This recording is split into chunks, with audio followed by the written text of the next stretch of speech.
Hello അസ്സലാമു അലൈക്കും. അപ്പോൾ നമ്മുടെ പുതിയൊരു വീഡിയോ ആണ് കേട്ടോ. അപ്പോൾ ഇന്നൊരു ഡെയിലി വ്ളോഗ് പോലെയാണ് എടുത്തിരിക്കുന്നത്. അപ്പോൾ രാവിലേക്കലത്തെ ചായയുടെയും കാര്യങ്ങളൊക്കെ കഴിഞ്ഞതിന് ശേഷമുള്ള കാര്യങ്ങളാണ് എടുക്കുന്നത്. അപ്പോൾ രാവിലെ ചായയുടെയൊക്കെ കഴിഞ്ഞതിന് ശേഷം കുറച്ച് അലക്കാനുണ്ടായിരുന്നു, അതെല്ലാം അലക്കാനിട്ടു. പിന്നെ ഉച്ചയ്ക്ക് ചിക്കൻ ഫ്രീസറിൽ ഇന്നലെ മേടിച്ചിട്ട് വെച്ചിട്ടുണ്ടായിരുന്നു. അപ്പോൾ അതെടുത്ത് കുറച്ച് വെള്ളം ഒഴിച്ചിട്ടു, കുറച്ച് പരിപ്പും വെള്ളത്തിലിട്ടിട്ട് ജസ്റ്റ് ഒന്ന് പുറത്ത് പോകാനുണ്ടായിരുന്നു, കുറച്ച് സാധനങ്ങളൊക്കെ മേടിക്കാനുണ്ടായിരുന്നു. അപ്പോൾ ആ പരിപ്പും വെള്ളം ഒഴിച്ചിട്ട് കോഴിയും വെള്ളം ഒഴിച്ചിട്ടിട്ട് ഞങ്ങൾ പുറത്തേക്ക് ഇറങ്ങി. അപ്പോൾ ഈ കടയിൽ കയറി ഇവിടെ നിന്നും കുറച്ച് സാധനങ്ങൾ മേടിക്കാനുണ്ടായിരുന്നു, അതുപോലെ തന്നെ കുറച്ച് ഫ്രൂട്ട്സും കാര്യങ്ങളും മേടിക്കാനുണ്ടായിരുന്നു. അപ്പോൾ അതൊക്കെ മേടിച്ചിട്ട് നേരെ വീട്ടിലേക്ക് തന്നെ പോയി. ഇന്ന് ജുമാടെ ദിവസം ആയതുകൊണ്ട് തന്നെ നേരത്തെ തന്നെ വീട്ടിൽ കയറി. അല്ലാന്നുണ്ടെങ്കിൽ നമ്മൾ ചായയുടെയും കാര്യങ്ങൾ രാവിലെ തന്നെ റാശി കളിക്കാൻ പോകും. കളി കഴിഞ്ഞ് വന്നതിന് ശേഷം പിന്നെ ഞങ്ങൾ ചായയുടെയൊക്കെ കഴിഞ്ഞതിന് ശേഷം ഞങ്ങൾ മീൻ മേടിക്കാനായിട്ട് സ്ഥിരം അങ്ങനെ ഇറങ്ങും. അത് കഴിഞ്ഞ് മീൻ മേടിച്ച് പയ്യനെ ചായയൊക്കെ കുടിച്ച് പതുക്കെ തിരിച്ച് കയറാറുള്ളൂ. പക്ഷെ ഇന്നിപ്പോൾ ജുമാടെ ദിവസം ആയതുകൊണ്ട് തന്നെ വേഗം സാധനങ്ങളൊക്കെ മേടിച്ച് പെട്ടെന്ന് തന്നെ കയറി. അത് കഴിഞ്ഞ് മേടിച്ചുകൊണ്ട് വന്ന സാധനങ്ങളൊക്കെ ഒതുക്കി പെറുക്കി വെച്ചു. അലക്കാനുണ്ടായിരുന്നു, ഇട്ടിട്ടാണല്ലോ പോയിണ്ടായിരുന്നത്, അതെല്ലാം അലക്കിയെടുത്ത് ഉണക്കിയെടുത്തു. അതിന് ശേഷം കുറച്ച് ഓറഞ്ച് എടുത്ത് കഴിഞ്ഞിട്ട് ജ്യൂസൊക്കെ അടിച്ച് കുടിച്ച് പിന്നെ പതുക്കെ പൊടികളൊക്കെ ടിന്നിലാക്കി അവിടെയൊക്കെ ഒന്ന് അപ്പാപ്പൊന്ന് ഒതുക്കി വൃത്തിയാക്കി ഇട്ടതിന് ശേഷമാണ് പിന്നെ ബാക്കി പരിപാടികൾക്ക് നിന്നത്. ഇതിപ്പോൾ മുളക് പൊടി പാത്രത്തിലാക്കണം കേട്ടോ. പിന്നെ കുറച്ച് പാത്രങ്ങൾ രാവിലേക്കലത്തത് ഉണ്ടായിരുന്നു, അധികം ഉണ്ടായിരുന്നില്ല, പ്ലേറ്റ് ഉണ്ടായിരുന്നു. പിന്നെ ഇപ്പോൾ ജ്യൂസ് അടിച്ചതും അങ്ങനെ ഇങ്ങനെയുള്ള കുറച്ച് പാത്രങ്ങളുണ്ടായിരുന്നു. അപ്പോൾ അതൊക്കെ ഒന്ന് കഴുകി വൃത്തിയാക്കി എടുക്കണം. ഇപ്പം നല്ല തണുത്ത വെള്ളം ഇങ്ങനെ കുടിച്ചുകൊണ്ടിരിക്കുന്ന സമയമല്ലേ. ഇപ്പം മൊത്തത്തിൽ ഭയങ്കര ചൂടായി തുടങ്ങിയല്ലോ. മഴ നിന്നപ്പോൾ തന്നെ നല്ല ചൂടിലേക്കാണ് നിൽക്കുന്നത് ഇപ്പോൾ. അത് കഴിഞ്ഞ് അവിടെയൊക്കെ ഒന്ന് ഒതുക്കി വൃത്തിയാക്കി എല്ലാം എടുത്ത് വെച്ച് പാത്രങ്ങളൊക്കെ കഴുകി എടുത്ത് വെച്ചതിന് ശേഷം അവിടെ ഒന്ന് തുടച്ചിട്ടു. അവിടെ സ്ലേമിൽ കഴുകിയ വെള്ളവും കാര്യങ്ങളൊക്കെ ഉണ്ടായിരുന്നു. അപ്പോൾ അതൊക്കെ ഒന്ന് തുടച്ച് വൃത്തിയാക്കിയതിന് ശേഷം ചിക്കനൊക്കെ ഒന്ന് കഴുകിയെടുക്കാൻ വേണ്ടി നിന്നു. അപ്പോൾ ആ ചിക്കൻ ഐസ് വിട്ടിട്ടുണ്ടായിരുന്നു കേട്ടോ വന്നപ്പോൾ. അതിപ്പോൾ ഓരോന്നെടുത്തിട്ടാണ് ഞാൻ ആദ്യം ഒന്ന് കഴുകിയെടുക്കുക. അപ്പോൾ അതുമേലുള്ള വേസ്റ്റും കാര്യങ്ങളൊക്കെ കളഞ്ഞതിന് ശേഷം ഓരോന്നെടുത്തിട്ട് എല്ലാം കഴുകിയെടുത്തതിന് ശേഷമാണ് പിന്നെ എല്ലാം കൂടെ ഒന്നിച്ച് കഴുകാറുള്ളൂ. അപ്പോൾ അതെല്ലാം കൂടെ ഓരോന്ന് കഴുകി കഴിഞ്ഞിട്ട് പാത്രത്തിലിട്ട് പിന്നെ അതിനകത്തേക്ക് കുറച്ച് സുർക്കയും പിന്നെ കുറച്ചധികം ഉപ്പും കൂടെ ഇട്ടിട്ട് നന്നായിട്ടൊന്ന് തിരുമ്പി കഴുകിയെടുക്കും. അതിന് ശേഷം പിന്നെ കുറച്ച് വെള്ളം കൂടെ ഒഴിച്ച് കഴിഞ്ഞിട്ട് നന്നായിട്ട് കഴുകിയെടുത്ത് പിന്നെ നമ്മൾ നോർമലി കഴുകണ മാതിരി നല്ല ആ വെള്ളം തെളിയുന്ന നേരം ഒന്ന് കഴുകി വൃത്തിയാക്കി എടുക്കും. പൈപ്പിലെ വെള്ളം നമ്മൾ കുടിക്കാനും കാര്യങ്ങൾക്കൊന്നും ഉപയോഗിക്കാറില്ല. അപ്പം അതുകൊണ്ട് തന്നെ അതിൽ നിന്ന് കഴുകിയെടുത്തതിന് ശേഷം പിന്നെ വീണ്ടും നല്ല വെള്ളത്തിലും കൂടെ ഒരു വട്ടം കൂടെ ഒന്ന് കഴുകിയെടുക്കും. അത് എല്ലാ സാധനങ്ങളും അങ്ങനെ തന്നെ ചെയ്യാറ്. ഈ വെള്ളം ഇച്ചിരി നമ്മൾ കുടിക്കാൻ ഒരു ചുവ വ്യത്യാസമുള്ള വെള്ളമാണ്. പിന്നെ അതിലെല്ലാം കഴുകിയെടുത്തതിന് ശേഷം പിന്നെ നല്ല വെള്ളത്തിലും കഴുകിയെടുക്കാറുണ്ട്. അങ്ങനെ അതെല്ലാം കഴുകി ഊറ്റി വെച്ച് വെള്ളം പോവാനായിട്ട് ഒരു അരിപ്പ പാത്രത്തിലേക്ക് വെച്ചു. അപ്പോൾ ഇതിനി 3 സെക്ഷനായിട്ട് മാറ്റണം. അപ്പോൾ ഇന്ന് ഉച്ചയ്ക്കുള്ളതും കുറച്ച് മാറ്റി വയ്ക്കും, പിന്നെ നാളെ കറിക്കുള്ളതും കുറച്ച് മാറ്റി വയ്ക്കും, പിന്നെ ഞാൻ മക്രോണിക്കുള്ളതും കുറച്ചിങ്ങനെ മാറ്റി വയ്ക്കും. അപ്പം അതിന് വേണ്ടിയിട്ടുള്ള പാത്രങ്ങളൊക്കെ കഴുകിയെടുക്കാം. 3 പാത്രത്തിലാക്കിയിട്ട് ഇനി 3 സെപ്പറേറ്റ് ചെയ്ത് വയ്ക്കും. നമ്മളിങ്ങനെ ചില വീഡിയോസ് കാണുമ്പോൾ നമ്മളിങ്ങനെ ഡബിൾ ഇങ്ങനെ കാണൂലേ, അപ്പം അങ്ങനെ കാണണ്ടല്ലോ എന്ന് വിചാരിച്ചിട്ട് ഞാൻ തന്നെ ഈ വീഡിയോയിൽ സ്പീഡ് കൂട്ടിയിട്ടിട്ടാണ് വീഡിയോ എടുത്തിരിക്കുന്നത്. ആർക്കും ബോറടിക്കണ്ടല്ലോ, ലാഗാവണ്ടല്ലോ എന്ന് വിചാരിച്ചിട്ട്. അപ്പോൾ ഇതിപ്പോൾ ഞാൻ കറിക്കുള്ള ചിക്കനിൽ ഇച്ചിരി മുളക് പൊടിയും മഞ്ഞൾപ്പൊടിയും ഉപ്പും കുരുമുളക് പൊടിയും ഇത് മാത്രം ഇട്ടുങ്ങാനിട്ട് ഒന്ന് മസാല തേച്ചിങ്ങാനിട്ട് മാറ്റി വയ്ക്കണതാട്ടോ പിറ്റേ ദിവസം കറിക്കുള്ളതിൽ. അപ്പോൾ ലിവർ അതിനകത്തിട്ട് അധികം കുഴച്ചില്ല. അത് കഴിഞ്ഞിട്ട് പിന്നെ മക്രോണികൾക്കുള്ളത് ഇതേപോലെ കുഞ്ഞു കുഞ്ഞായിട്ട് കട്ട് ചെയ്തെടുക്കും. അതിന് ശേഷമാണ് അതിനകത്ത് മസാല തേക്കുന്നത്. അതിനകത്തേക്ക് കാര്യമായിട്ടുള്ള മസാല ഒന്നുമില്ല, കറി മസാലപ്പൊടി, പിന്നെ കുരുമുളക് പൊടി, മഞ്ഞൾപ്പൊടി, മുളക് പൊടി, ഉപ്പ്, പിന്നെ കുറച്ച് വിനീഗറും കൂടെ ഒഴിച്ചു കൊടുക്കും കേട്ടോ. എന്നിട്ട് നല്ലോണം മസാല തേച്ചിട്ട് പാത്രത്തിലാക്കി ഇങ്ങോട്ട് ഫ്രീസറിൽ വയ്ക്കും. അപ്പോൾ ആവശ്യമുള്ള സമയത്ത് എടുക്കാമല്ലോ. അങ്ങനെ അതെല്ലാം മസാല തേച്ചതിന് ശേഷം പാത്രത്തിലേക്കാക്കി ഫ്രീസറിലേക്ക് മാറ്റി വയ്ക്കും. അത് കഴിഞ്ഞിട്ട് പിന്നെ ഇന്നേക്കുള്ള ചിക്കൻ, ഇപ്പം ഇന്ന് ഉച്ചയ്ക്കുള്ള ചിക്കൻ മസാല തേക്കാനുള്ള പരിപാടിയില്ല. അപ്പം അത് ഞാൻ മസാല തേക്കുന്ന വീഡിയോ ഞാൻ ഇതിനകത്ത് ഉൾപ്പെടുത്തിയിട്ടില്ല. അത് ഷോർട്സിൽക്കാക്കിയിട്ട് എടുത്തിരിക്കുക സെപ്പറേറ്റ് ചെയ്തിട്ട്. അപ്പം അതിലേക്ക് വേണ്ട വെളുത്തുള്ളി, ഇഞ്ചി, പച്ചമുളക് അതൊക്കെ ഒന്ന് വൃത്തിയാക്കി എടുത്ത്, അതുപോലെ തന്നെ അതിലേക്ക് വേണ്ട സാധനങ്ങളൊക്കെ ഒന്ന് അടുപ്പിച്ച് വെച്ച് വേണം. കെച്ചപ്പ്, കോൺഫ്ലവർ അതൊക്കെ അല്ലാന്നുണ്ടെങ്കിൽ ചിലപ്പോൾ മറന്നു പോകും. അപ്പം എല്ലാം നേരത്തെ എടുത്ത് വെച്ചിട്ട് പിന്നെ മിക്സ് ചെയ്യുന്ന സമയത്ത് ഇതാക്കുക. അപ്പോൾ ചിക്കൻ മസാല തേച്ച വീഡിയോ ഇതിനകത്തില്ല, അത് ഷോർട്സ് ആയിട്ടാണ് എടുത്തിരിക്കുന്നത്. അപ്പോൾ അത് ഷോർട്സിൽ വരും. അപ്പോൾ ചിക്കൻ മസാല തേച്ച് കഴിഞ്ഞതിന് ശേഷം പിന്നെ നേരത്തെ മാറ്റി വെച്ചതൊക്കെ എടുത്ത് ഫ്രീസറിൽ വെച്ചു. അത് കഴിഞ്ഞിട്ട് ആ ചിക്കൻ കഴുകിയ പാത്രങ്ങളും കാര്യങ്ങളൊക്കെ ഒന്ന് കഴുകി വൃത്തിയാക്കി എടുത്തതിന് ശേഷം പിന്നെ ഇനിയിപ്പോൾ അടുത്തത് ചോറിൻ്റെ പരിപാടിയാണ്. അപ്പോൾ നെയ്ച്ചോറും പിന്നെ പരിപ്പ് കറിയും ചിക്കനും സലാഡുമാണ് അപ്പോൾ ഇന്ന് ഉച്ചയ്ക്കേക്ക് ആക്കുന്നത്. അപ്പോൾ പാത്രങ്ങളെല്ലാം കഴുകി വൃത്തിയാക്കി എടുത്ത് വെച്ചതിന് ശേഷം പിന്നെ പരിപ്പ് വേവിക്കാനായിട്ട് വെക്കണം. അപ്പോൾ അതിനകത്തേക്ക് മഞ്ഞൾപ്പൊടിയും ജസ്റ്റ് ഉപ്പും അതുപോലെ തന്നെ ചെറിയുള്ളി 3-4 അരിഞ്ഞതും കൂടെയാണ് അതിനകത്ത് ഇട്ട് കൊടുത്തിട്ട് പരിപ്പൊന്ന് നന്നായിട്ട് വേവിച്ചെടുക്കും.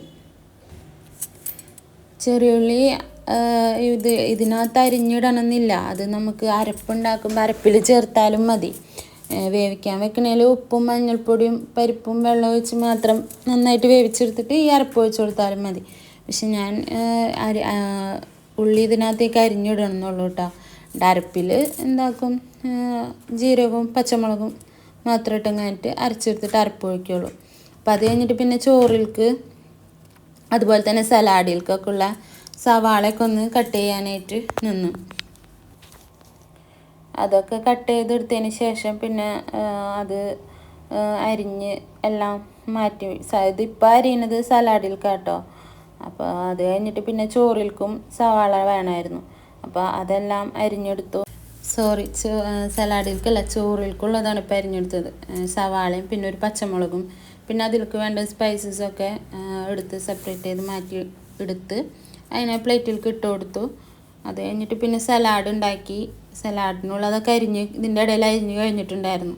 പിന്നെ അതിനകത്തേക്ക് ആവശ്യത്തിന് സുർക്കയും പിന്നെ കുറച്ച് ഉപ്പും കൂടെ ഒഴിച്ച് നന്നായിട്ട് മിക്സ് ചെയ്ത് കഴിഞ്ഞിട്ട് അത് മാറ്റി വെച്ചു. ഉപ്പ് നോക്കി, അപ്പോൾ ഉപ്പ് പോരായിരുന്നു, അപ്പോൾ കുറച്ചും കൂടെ ഇട്ടു. അത് കഴിഞ്ഞിട്ട് അത് മാറ്റി വെച്ചു. അപ്പോൾ സലാഡിൻ്റെ പണിയും ചിക്കൻ മസാല തേക്കലും കഴിഞ്ഞിട്ടുണ്ടായിരുന്നു. ഇനിയപ്പോൾ പരിപ്പ് കറികൾക്കുള്ളൊരു അരപ്പ് തയ്യാറാക്കണം കേട്ടോ. കുറച്ച് തേങ്ങ, പാലല്ലല്ലോ അരപ്പെല്ലാം ഒഴിക്കണം, അപ്പോൾ അതുകൊണ്ട് കുറച്ച് തേങ്ങ മതിയായിരുന്നു.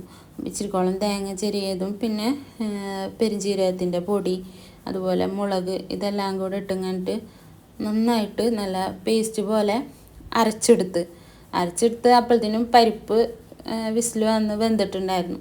എന്നിട്ട് അത് അപ്പുറത്തെ ഗ്യാസ്മേലേക്ക് മാറ്റി ഇപ്പുറത്തെ ഗ്യാസ്മേൽ ചോറിനുള്ള ഉരുളിയും വെച്ച് കൊടുത്തു. എന്നിട്ട് നേരെ പരിപ്പിലേക്ക് അരപ്പൊക്കെ ഒഴിച്ചു കൊടുത്തു. കുറച്ച് വെള്ളം കൂടെ മിക്സി കഴുകി വെള്ളം കൂടെ ഒഴിച്ചു കൊടുത്തു.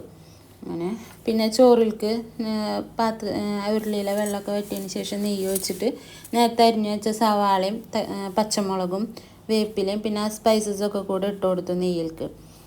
ആ സമയം കൊണ്ട് വേഗം അരി കഴുകിയെടുത്ത് വെള്ളം നന്നായിട്ട് തെളിയുന്ന വരെ കഴുകിക്കൊണ്ടിരിക്കുക കേട്ടോ. അരി കഴുകിയെടുത്തതിന് ശേഷം ഇതെല്ലാം കൂടെ സെപ്പറേറ്റ് ആയിട്ട് സവാള വറുത്ത് കോരാം, പിന്നെ ക്യാഷ്നട്ടും കിസ്മിസും വറുത്ത് കോരിയിട്ട് പിന്നെ ചോറ് വെച്ചിട്ട് അങ്ങനെ ഇട്ട് കൊടുക്കല്ല കേട്ടോ ചെയ്യുന്നത്. ഒരു നമ്മുടെ പള്ളികളിൽ നിന്നൊക്കെ കിട്ടുന്ന നെയ്ച്ചോറില്ലേ അതിൽ പക്ഷേ ഇങ്ങനെ കിസ്മിസും അണ്ടിപ്പരിപ്പൊന്നും ധാരാളമായിട്ട് ഉണ്ടാവില്ല. പക്ഷെ നമ്മൾ കുറച്ച് ഇട്ട് കൊടുത്തെന്നുള്ളൂ. അതിനകത്ത് അവർ ഇങ്ങനെ സെപ്പറേറ്റ് വറുത്ത് കോരല്ലല്ലോ ചെയ്യുക. അപ്പോൾ പള്ളിച്ചോറിൻ്റെ ആ ഒരു ഇതിലാണ് ഉണ്ടാക്കിയത്. അപ്പോൾ സവാള ഇതൊക്കെ ഒന്ന് ജസ്റ്റ് ഒന്ന് ചെറിയതായിട്ട് ബ്രൗൺ കളറായി വരുമ്പോൾ തന്നെ അതിനകത്തേക്ക് അരി ഇട്ട് കൊടുത്തിട്ട് അരിയും ഒന്ന് വെള്ളം വലിച്ചൊന്ന് ചൂടാക്കി ഇങ്ങനെ നന്നായിട്ടൊന്ന് ഇളക്കി കൊടുക്കും. അതിനുശേഷം 1 ഗ്ലാസ് അരിക്ക് 1.5 ഗ്ലാസ് വെള്ളം എന്നുള്ള കണക്കിലാണ് കേട്ടോ. എന്നിട്ട് വെള്ളം ചൂടാക്കിയിട്ട് ആ വെള്ളം അരി ഒന്ന് പൊട്ടി തുടങ്ങുമ്പോൾ ഈ വെള്ളം അതിനകത്തേക്ക് ഒഴിച്ചു കൊടുക്കുക. എന്നിട്ട് തുറന്ന് വെച്ചിട്ടാണ് വേവിച്ചെടുക്കുന്നത്. അത് അടുപ്പത്ത് വെച്ചതിന് ശേഷം പിന്നെ അപ്പോൾ എടുത്ത പാത്രങ്ങളൊക്കെ കഴുകിയെടുത്തു. അത് കഴിഞ്ഞിട്ട് ചിക്കൻ പൊരിക്കാനുള്ള പാനും കഴുകിയെടുത്ത് പാൻ അടുപ്പത്ത് വെച്ചിട്ടുണ്ടായിരുന്നു. പരിപ്പ് കറിയുടെ പണി ഏകദേശം കഴിഞ്ഞിട്ടുണ്ടായിരുന്നു. ഇനി അതിനകത്ത് കടുക് താളിക്കേ വേണ്ടു. അപ്പോൾ പാൻ അടുപ്പത്ത് വെച്ചു. അപ്പോൾ വെള്ളം തിളച്ച് വരുന്നുണ്ട്. ചോറിലത്തെ വെള്ളം തിളച്ച് ഏകദേശം പകുതിയോളം വറ്റി കഴിഞ്ഞതിന് ശേഷമാണ് പിന്നെ നമ്മൾ അടച്ച് വെച്ച് വേവിക്കുക. തുടക്കത്തിൽ അടച്ച് വെച്ച് ഞാനങ്ങനെ വേവിക്കാറില്ല. ഇതിപ്പോൾ നന്നായിട്ട് തിളച്ച് വെള്ളം പകുതി വറ്റി. വന്ന് കാണുമ്പോൾ അതിനകത്തേക്ക് കുറച്ച് ചെറുനാരങ്ങ നീര് ഒഴിച്ചു കൊടുക്കും, അരി ഒട്ടിപ്പിടിക്കാണ്ടിരിക്കാൻ. ഇനി അത് കഴിഞ്ഞിട്ട് അടച്ച് വെച്ച് കഴിഞ്ഞിട്ട് ഇടയ്ക്കിടയ്ക്കൊന്ന് ഇളക്കി കൊടുക്കാൻ വേണ്ടിയിട്ട് അടച്ച് വെച്ച് വേവിക്കാൻ. അത് കഴിഞ്ഞിട്ട് പിന്നെ പരിപ്പ് കറികൾക്കുള്ള കടുക് താളിച്ചെടുക്കണം. അപ്പോൾ ഇച്ചിരി വെളിച്ചെണ്ണ ഒഴിച്ചിട്ട് കടുകും വേപ്പിലയും ഒരു ഇത്തിരി മഞ്ഞൾപ്പൊടിയും കൂടെ ഇട്ടുങ്ങാനിട്ട് മൂപ്പിച്ചിട്ട് പരിപ്പ് കറികൾക്ക് ഒഴിച്ചു കൊടുത്തു. അപ്പോൾ ചോറൊന്ന് ഇടയ്ക്കിടയ്ക്കൊന്ന് ഇളക്കി കൊടുത്തില്ലെങ്കിൽ ജസ്റ്റ് അടി പിടിക്കാൻ സാധ്യതയുണ്ട്. അപ്പോൾ അതുകൊണ്ട് അതൊന്ന് ഇടയ്ക്ക് ഇളക്കി കൊടുക്കേണ്ടത് ഇതിൻ്റെ ഇടയിൽ. അത് കഴിഞ്ഞ് ചിക്കൻ പൊരിക്കാനുള്ള വെളിച്ചെണ്ണ ഒഴിച്ചു. പരിപ്പ് കറി ഒരു പാത്രത്തിലേക്ക് ഒഴിച്ചിട്ട് പിന്നെ കുക്കർ കഴുകാനായിട്ട് ഇട്ടു കേട്ടോ.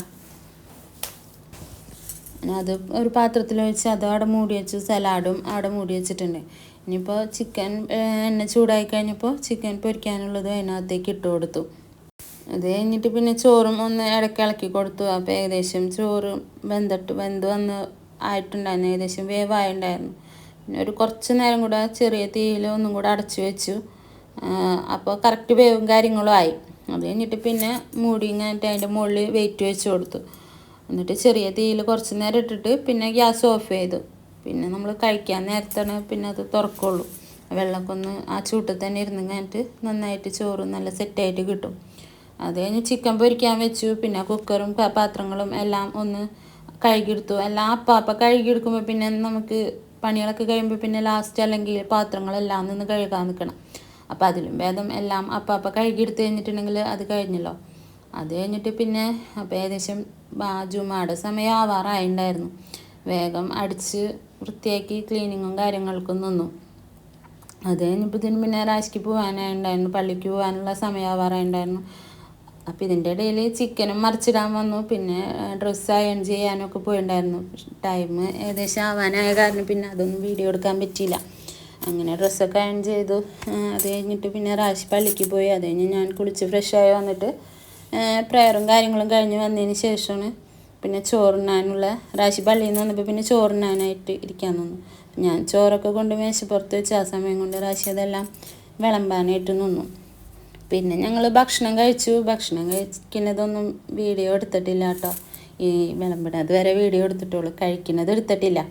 അങ്ങനെ ഭക്ഷണമൊക്കെ കഴിച്ച് കഴിഞ്ഞ് പിന്നെ കുറച്ച് നേരം കിടന്നുറങ്ങിയിട്ട് പിന്നെ ഞങ്ങൾ വൈകുന്നേരം ആയപ്പോൾ പുറത്തേക്ക് ഇറങ്ങി. അപ്പോൾ അതൊന്നും ബാക്കിയുള്ളതൊന്നും എടുത്തിട്ടില്ല, ഇതുവരെ വീഡിയോ എടുത്തിട്ടുള്ളൂ. ജസ്റ്റ് ഒന്ന് പുറത്ത് കുറച്ച് കാര്യങ്ങളുണ്ടായിരുന്നു, അപ്പോൾ പുറത്തിറങ്ങി. അപ്പോൾ ഇന്നത്തെ ഡെയിലി വ്ളോഗിൽ ഇത്രേ ഉള്ളൂ. അപ്പോൾ വീഡിയോ ഇഷ്ടപ്പെട്ടിട്ടുണ്ടെങ്കിൽ ലൈക്ക് ചെയ്യുക, ഷെയർ ചെയ്യുക, സബ്സ്ക്രൈബ് ചെയ്യുക, അതുപോലെ തന്നെ കമൻറ്റ് ചെയ്യുക. അപ്പോൾ പുതിയൊരു വീഡിയോ ആയിട്ട് അടുത്ത ദിവസം വരാം കേട്ടോ.